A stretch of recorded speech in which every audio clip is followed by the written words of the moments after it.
Alrighty, so I've been getting told to review the Durgod keyboards for ages now, with people telling me how good they are for the price. And I was lucky enough to visit the Durgod booth at Computex to check out their keyboards. And I thought there were some really sweet boards, but let's have a closer look at their main 10 keyless line, the K320. There's a couple of variations of the K320 that have different keycaps and different lighting options, but they all should fundamentally be very similar. The one I have here is the Durgod K320. Big thanks to Banggood.com for providing this keyboard for review and for their continued support.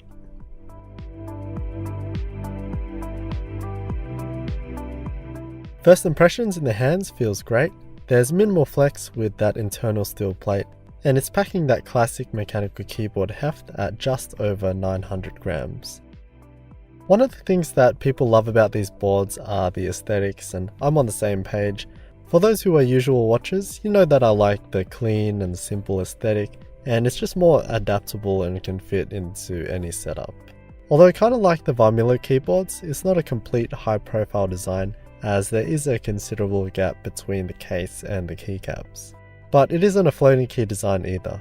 It does help slim down the appearance of the board, but at the same time exposes the key switches, which isn't as clean aesthetically, but yeah, not too bad at all. The only thing I don't particularly like are the lock indicator LEDs above the arrow keys. It kind of breaks that clean design, and I know that we need them, but still they're quite big in my opinion, but yeah, nitpicky from me.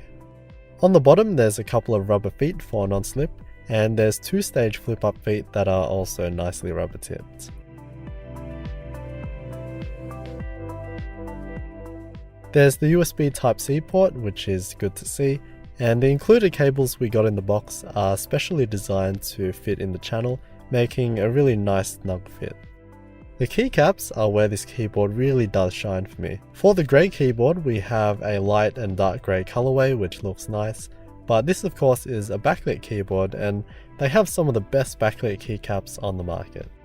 They're double shot PBT, so the legend is another piece of plastic and won't fade away. They're about 1.5mm thick with the translucent plastic, and the legends are super clean. There's no seams, the font or typeface is simple, and they show off the backlighting beautifully. And to add to that, they're cherry profile, which are kinda like a community favorite. They're shorter than the typical OEM profile keycaps you find on most other keyboards, which personally makes them more comfortable to type on. But yeah, beautiful keycaps all around, which makes much more of an impact on the keyboard than you would initially think. As said, this is a backlit keyboard, and my version just lights up white, which I'm perfectly happy with. We can play around with the lighting by pressing FN, and it's cool how everything else turns off besides the secondary functions. And yeah, there's a bunch of patterns and effects that you can play with.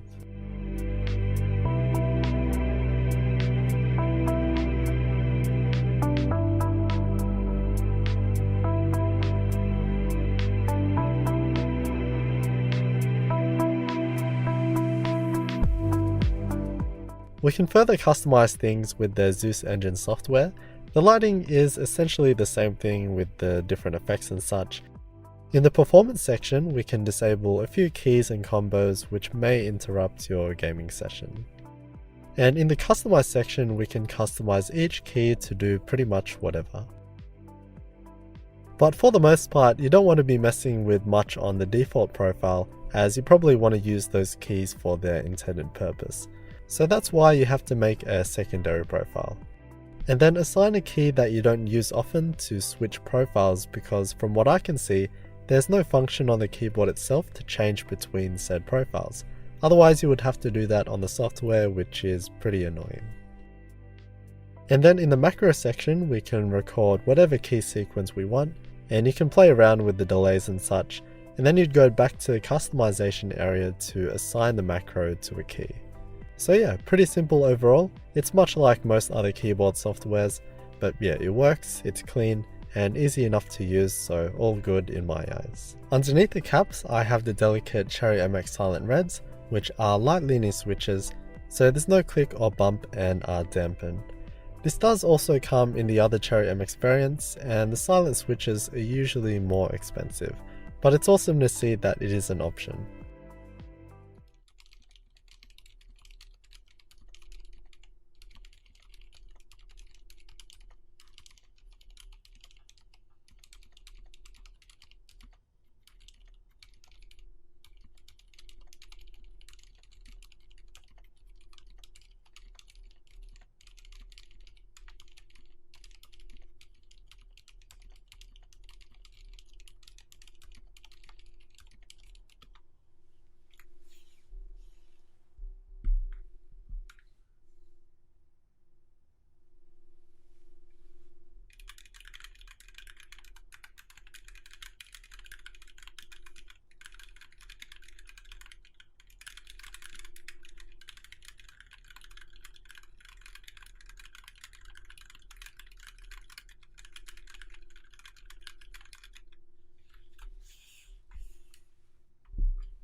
Of course they won't be dead silent, but they're certainly quiet.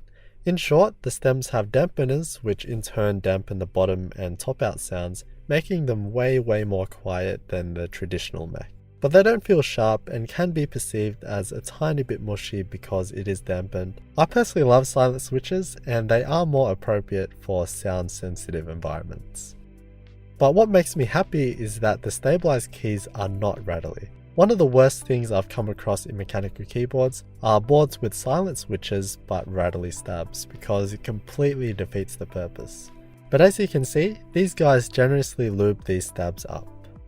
Okay, so I know I usually disassemble my keyboards, but I just couldn't get this thing apart because I was scared I was going to break something, and if I'm scared to break something after doing this so many times, it may be problematic for you guys. But we can already imagine what's inside, probably a solid steel mounting plate, a good old PCB, and a typical plastic enclosure.